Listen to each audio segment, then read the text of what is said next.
గారు కేబినెట్ బ్రీఫింగ్లో మీడియాకంతా కూడా చెప్పడం జరిగింది. ప్రభుత్వం తీసుకున్నటువంటి విధానపరమైన నిర్ణయాలు ఎన్నికల ప్రణాళికలో మేము చెప్పినటువంటి దానికి అనుగుణంగా చేసినటువంటి అనేక నిర్ణయాల్లో ఇవాళ భరోసా కల్పించడానికి పేద వర్గాలకి ఎన్టీఆర్ భరోసా కార్యక్రమాన్ని ఇవ్వడం జరిగింది. మరి అదేవిధంగా మా ఎన్నికల ప్రణాళికలో మెగా డిఎస్సి పెడతామని చెప్పి మేము హామీ ఇచ్చాం.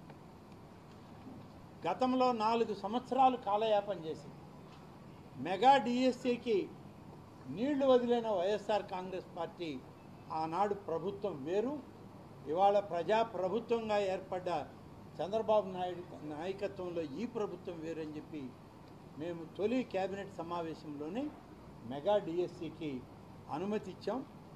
ఈ అనుమతి ఇవ్వడమే కాదు, డిసెంబర్ మాసంలోగా ఈ యొక్క ప్రక్రియ అంతా పూర్తి చేయాలని, పరీక్షా విధానం కానీ పరీక్షలకు కూడా సరైనటువంటి విధానంలో అన్నీ ఆన్లైన్లో పారదర్శకంగా ప్రశ్నాపత్రం తయారు చేసే దగ్గర నుంచి వాళ్ళ రిజల్ట్ అనౌన్స్ చేసే వరకు ప్రతిదీ అభ్యర్థులకు కూడా తెలిసే విధంగా పారదర్శకంగా ఉండాలి అని చెప్పి ఆదేశాలు ఇచ్చి దాదాపుగా 16,347 పోస్టులకి మెగా డిఎస్సి ఇవాళ అనుమతి ఇవ్వడం జరిగింది.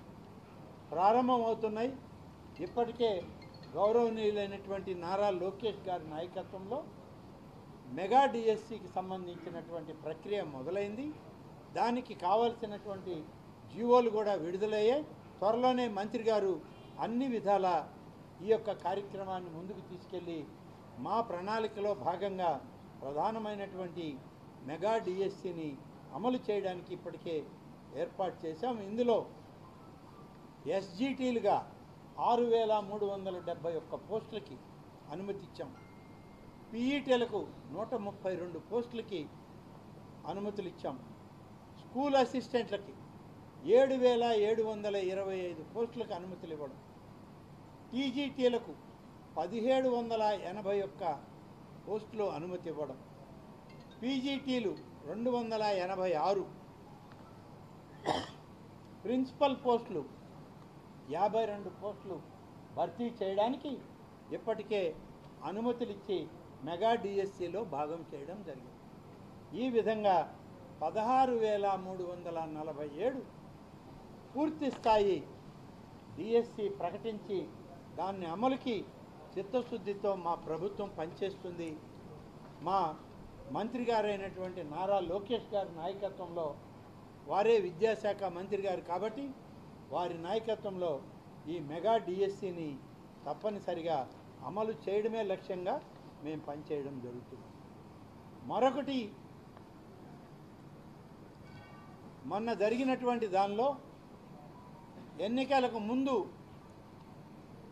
ఆనాడు ఉన్నటువంటి రైతు వ్యతిరేక ప్రభుత్వంగా ముద్ర వేసుకుని ప్రజా వ్యతిరేక ప్రభుత్వంగా ముద్ర వేసుకున్న వైఎస్ఆర్ ప్రభుత్వం రైతులకి ద్రోహం చేయడానికి, రైతుల యొక్క భవిష్యత్తుని సర్వనాశనం చేసి కాలరాయడానికి తెచ్చినటువంటి ఒక నల్ల చట్టం ల్యాండ్ టైటిలింగ్ యాక్ట్.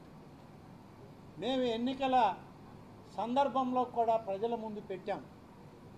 ఇటువంటి నల్ల చట్టాన్ని ఆమోదిస్తే మీ భవిష్యత్తే ప్రశ్నార్థకమవుతుంది, మీ కుటుంబాలు రైతాంగంగా నష్టపోతారు, భవిష్యత్తులో మీ బిడ్డలకు మీరు ఇచ్చేటువంటి వారసత్వంలో మీ యొక్క ఆస్తిపాస్తులకి జవాబుదారీ లేదు అని చెప్పి ఎన్నికల ప్రచారంలో కూడా చెప్పాం.